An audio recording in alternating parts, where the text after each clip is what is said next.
आहे महाराष्ट्रातील सर्वात जलद news network Maharashtra police news 24.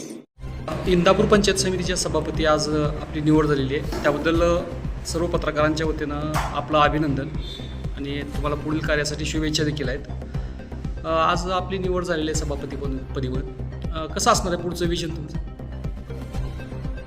माझं पुढचं विजन असं असेल, आरोग्य, शिक्षण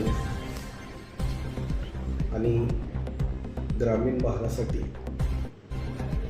ज्या काही जिल्हा परिषदेच्या योजना आहेत त्या तळागाळापर्यंत कशा पोचतील या दृष्टीने प्रयत्न केले जातात. शाळेचे जे योजना आहेत की जसं की डिजिटल करण्याकडे जास्त कल आहे, त्याबद्दल तुमचं काय नाही? माझ्या माहितीप्रमाणे मॉडेल स्कूल हा एक कन्सेप्ट आहे. तो कन्सेप्ट स्वर्गीय अजितदादा पवार यांचे स्वीय सहाय्यक राहिलेले गजानन पाटील सध्याचे जिल्हा परिषदेचे CEO आहेत.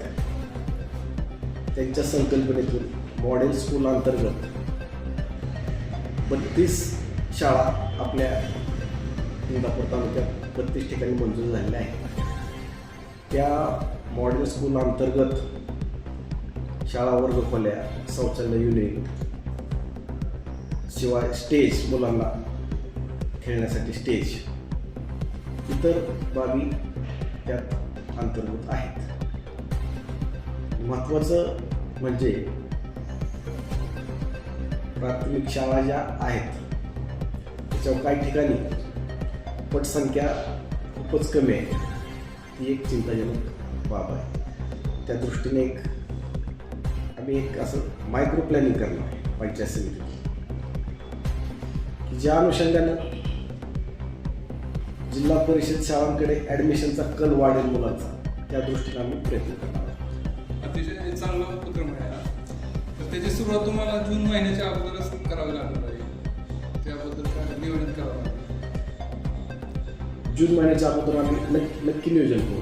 तुमच्या सूचनेचा आम्ही आदर करतो. दुसरा एक असा प्रश्न होता की काही ठिकाणचे जे प्राथमिक आरोग्य केंद्र आहेत त्या ठिकाणी डॉक्टर वगैरेचं जरा प्रॉब्लेम आहे, कमी आहे.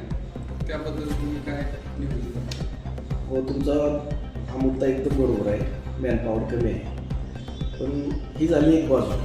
त्याची दुसरी बाजू पण अशी, जे टेम्पररी किंवा ॲडॉकवर जे डॉक्टर भरले आहेत किंवा ज्या नर्सेस आहेत त्यांचे 4-4-6 महिने पेमेंट नाहीत अजून. त्या दृष्टीने सुद्धा आम्ही जिल्हा परिषदेकडे विचारणा पाठपुरावा करतो. म्हणजे एकूणच जो आतापर्यंत प्रशासन असल्यामुळे थोडंसं पेंडिंग पडलेलं असेल ते तुम्ही आता दुरुस्त करावं लागेल. तसं म्हणता येणार नाही, कारण 4 वर्ष जवळजवळ प्रशासनाने कारभार चालवला आहे. आता तुम्ही म्हणता तसं म्हणता येत नाही. कदाचित त्यांचा पाठपुरावा कमी पडला असेल किंवा शासनाकडे निधी अपुरा असेल, हे सुद्धा कारण असू. आता उन्हाळ्यात पाण्याची समस्या येऊ शकते, त्या संदर्भात काय आपण नियोजन करणार?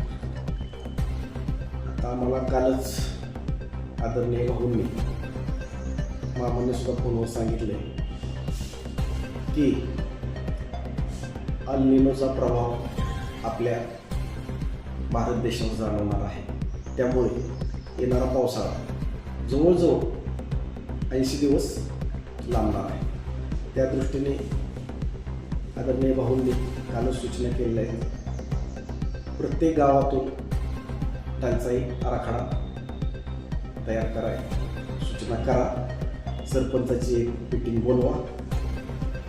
मामा, भाऊ, सर्व जिल्हा परिषद सदस्य, सर्व पंचायत समिती सदस्य, सभापती, उपसभापती अशी सर्वांची कॉमन मीटिंग,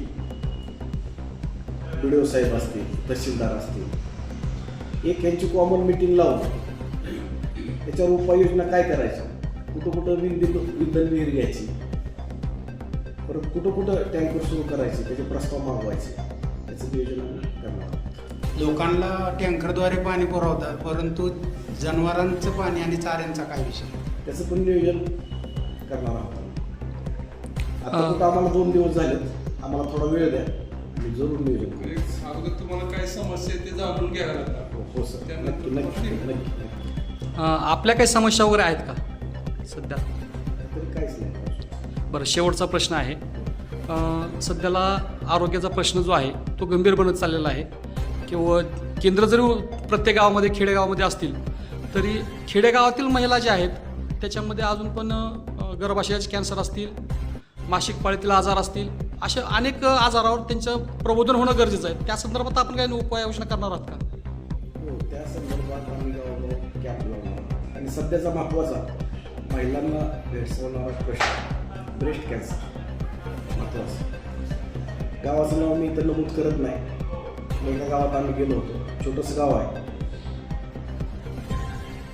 ब्रेस्ट कॅन्सरचे महिलांच्या 20 रुग्ण आहेत. 20 रुग्ण आहेत. अतिशय गंभीर प्रश्न आहे. हा प्रश्न फार गंभीर आहे आणि यावर आम्ही गांभीर्याने विचार करणार आहोत आणि त्या दृष्टीनं उपाययोजना करणार आहोत. गावोगावी कॅम्प लावून जनजागृती करून. कारण कसं होतं, महिलांना सांगताना सुद्धा हे वाटतं की मला हे झालं, संकोचतात. त्या दृष्टीने आम्ही गावोगावी कॅम्प लावून आमच्या ज्या प्रशासनातील सगळे अधिकारी आहेत त्यांना गावोगावी जाऊन जनजागृती करण्यासाठी आम्ही प्रवृत्त करणार आहोत. आणखीन एक प्रश्न आहे की तालुक्यात बरेचसे बचत गट आहेत महिलांचे आणि ते जे काय काय प्रोडक्ट पण ते तयार करतात, तर त्यांच्यासाठी काय बाजारपेठ वगैरे तुमचं काय आहे का देण्यासाठी? त्या संदर्भात आम्ही पहिल्या मीटिंगमध्ये चर्चा करून निर्णय घेणार आहोत.